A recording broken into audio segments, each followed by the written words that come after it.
The first time I really heard of anybody being vegan was 2013 and 2014.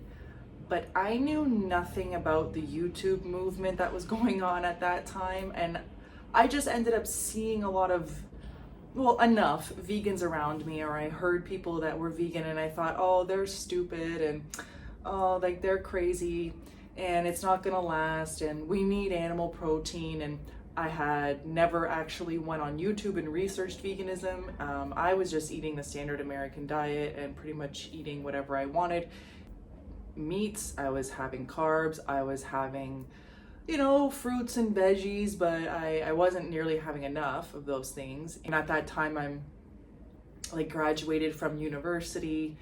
At that time though, in 2014, when I heard of other people being vegan, I still didn't agree with it. I didn't care to research about it. So I knew nothing about raw till 4, and I knew nothing about high carb, low fat vegan. I literally knew nothing about these people and who was really behind this movement where I would see people coming up as vegans. And in 2014, I was still working at the butcher shop. I teaching yoga for the city.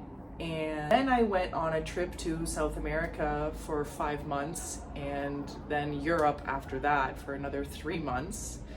So I really was kind of out of touch with the world, and I didn't care about vegans or whatever, but I did have my first vegetarian experience when I was in South America because of the retreat center I was working at.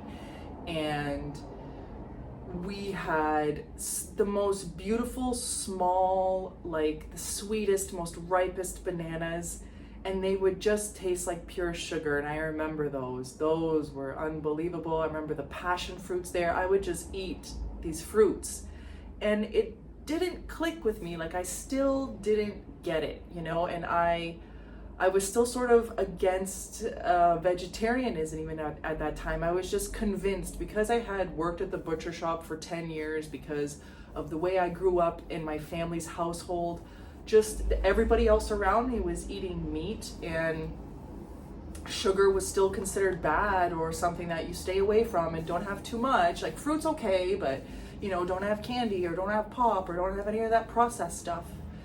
And when I was in South America, I had an abundance of pineapple and fruits and passion fruit and bananas and mangoes. That was the first time I had a really good mango in my life. But it was kind of an interesting diet that we were on. You would have coca tea in the mornings, and then a green smoothie with some granola, which the green smoothie doesn't have a lot of sugar and the granola is kind of fatty. So it's interesting that that's sort of the diet. That was the morning. And then the lunches were more like a raw salad type deal. And then in the evenings, we would have plantain or a bean burger or something more cooked, something more starch based. And it really was more vegan now that I'm thinking about it, but we did use a lot of coconut oil to cook things, so it was pretty high fat. And I remember people mixing bananas and avocados to make nice creams, which is a big no-no to mix that high fat avocado with a very sugary ripe banana. I was never overweight because I was so athletic in my young years, since I can remember, and I played sports at school and outside of school, and it was just part of my family. My brothers were very athletic. That's what we did. My mom drove us around and to all the practices and all the games and all the tournaments, and it was very, very active all the time. My whole year was just full of sports. So I did retain sort of a muscle memory or a muscle mass, and I think that saved me going forward talking about being fruitarian. That was my first taste in South America of being vegetarian, but as soon as I left and went to Europe, I was eating meat and cheese and everything else, and I didn't care. I learned nothing. I had the experience, but when I look back on it now, it's I didn't really click or think, why are we eating a vegetarian vegan diet here? Why are we eating plant-based? Why are we eating a lot of fruits? why are they focusing on avocados still and coconut oils, and what's missing here? And I was teaching yoga there. That was a really amazing experience being there in the jungle. And then like I said, I just went right back to eating a standard American diet. So all of the weight that I lost the 5 months living in South America, because the eating had totally changed for me. This was the first time ever where I wasn't having like olive oil, even though I was having coconut oil, the first time ever that I wasn't having meat. But there was one time we went for a ride, and you look a little like you're hungry. You look like you're a little sick. And so we went and we got like chicken and rice and fries. And I remember eating that chicken like I was a starving person, because I wasn't having enough calories from carbohydrates while I was in the jungle surrounded by fruit. Like, the abundance was right there in front of me and I didn't see it. So having that chicken was because I was starving. I was just not having enough calories from carbohydrates. I wasn't eating enough of the bananas that were there. I wasn't having enough of the mangoes or the pineapple or the passion fruit or the limes or whatever. We had a lot of cacao there too, so neurotoxin. And we had a lot of it because, we would have butter. That's right. Sorry, things are just coming back to my head now. So we would have a lot of butter, and we'd make like mashed potatoes with the raw butter, you know. That was kind of my first taste on this like different lifestyle. Meanwhile, on YouTube, I have no idea what's going on at that time with the whole vegan raw tofu movement and high carb, low fat. I have zero. This is not on Lauren's mind. Wasn't even exposed to it at that time. Had no idea. Then I went back to eating standard American diet, and I got into like yoga very heavily, and it was very sweaty and very hot, and sort of intermittent fasting was involved there too. Still on a lot of drinking coffee on the daily, a lot. And then COVID, like, I really started to gain weight during the pandemic. I was under a lot of stress running a business at that time, and eventually I just sort of gave up on myself. There was a lot of hopelessness, and I'm turning 30 now, and like, this is what happens, I guess. Like, I made a lot of excuses. And at that time I couldn't go to an actual place to practice yoga, so I was like struggling to do it at home. Then I finally stumbled upon some Fruitarians on Instagram. So that's my exposure to the first time I saw somebody post about the grape cure.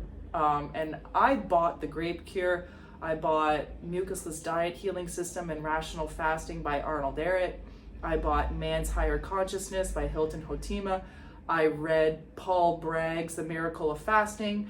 I got books from Norman Walker about vibrant health and everything else. I read about Max Gerson, and this is what I was exposed to, was more of the fasting Fruitarian realm. And I made those books like I was attached to, and it made me feel like, hey, this is the way. It just made sense to me. So I read those books, and I was just convinced that fasting was the way. I was also on board with fruit and vegetables, and I, did a little bit of John Rowe's research, and not so much Dr. Morse, because I wasn't into the tinctures.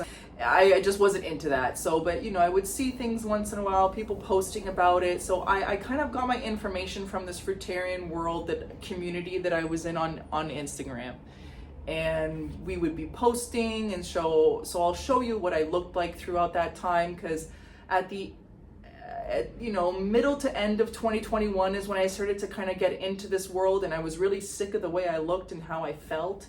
So that's why I moved on and thought, I've got to be a Fruitarian. Like, that's the way we are meant to get energy from this world, is through fruit. So my biggest mistake at that time was I fasted too much, and I relied on fasting to be the cure rather than the food to be the cure. Or I had no real transition period. I just read Arnold Ehret's book, and I thought, I'll just be a Fruitarian now. And it's like, I didn't do very well. I didn't do well. That's because I would have binges of fat and protein often because I was under eating and not having enough calories.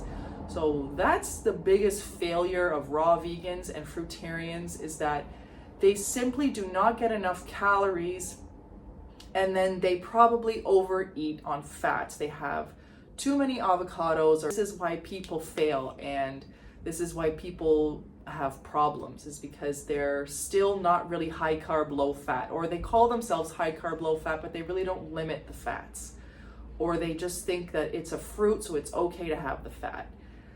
I didn't really pay attention to macros. Like I can't tell you how uninformed I was, but at the same time I was very informed because I had read these books, and that's why I was so into the fasting.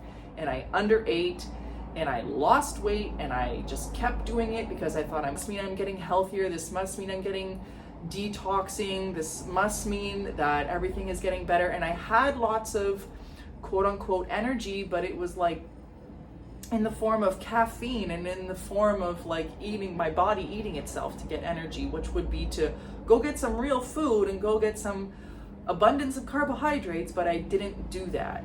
I didn't drink and eat enough carbohydrates, and in the event of not drinking and eating enough carbohydrates, my other mistake would be that I had binges of fat and protein and binges on sugar. I would drink the pop, I would have the Sour Patch Kids, I would in the dark sneak the sugar in because I just couldn't get enough. I wasn't eating enough, and I wasn't juicing enough. The juices that I would make fresh juice. I would spend hundreds of dollars on crappy produce and make these orange juices and all this stuff and not put any sugar in it. Like, when I think about it now, it's like so like, ooh, it was so acidic, and so it needed the sugar so badly.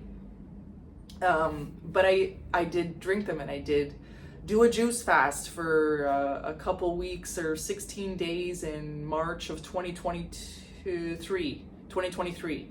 So yeah, eventually I got down to 114 pounds, which is so light and so small, but everybody looked at me in the community that I was posting with and talking to. They were like, wow, you look like Freely, like you look amazing. And it gassed me up, and it made me feel like, okay, if other people think I'm fit, and people in real life, they would constantly like, whoa, wow, you look amazing, but like, where are your organs? Like, cause you're so skinny, and like, maybe you should eat a cheeseburger. There would be those people that people gave me positive reinforcement to it, but they weren't really close to me. They didn't understand how sad, miserable, lethargic, tired I was embarrassed, because in the community I thought, oh, I'm not really a fruitarian because I still binge, and oh, I can't call myself a raw vegan, and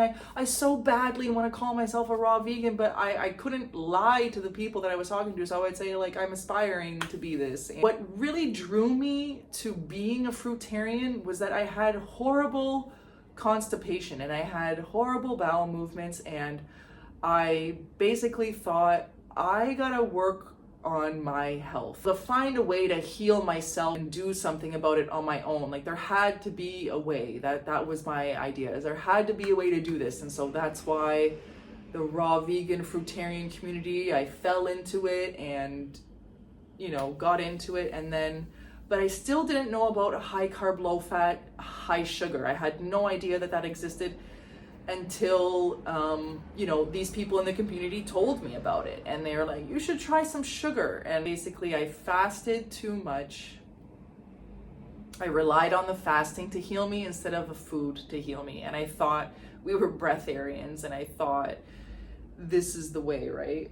But it's not. So you fail as a fruitarian usually, and a raw vegan, because you don't get enough calories, and you're probably still eating too much fat, because everybody has a very fatty dressing with a salad. If you want to hear more about this story, please let me know in the comments. And I see the questions that you guys put in my other videos, so I'll be replying to them in video form. Thanks.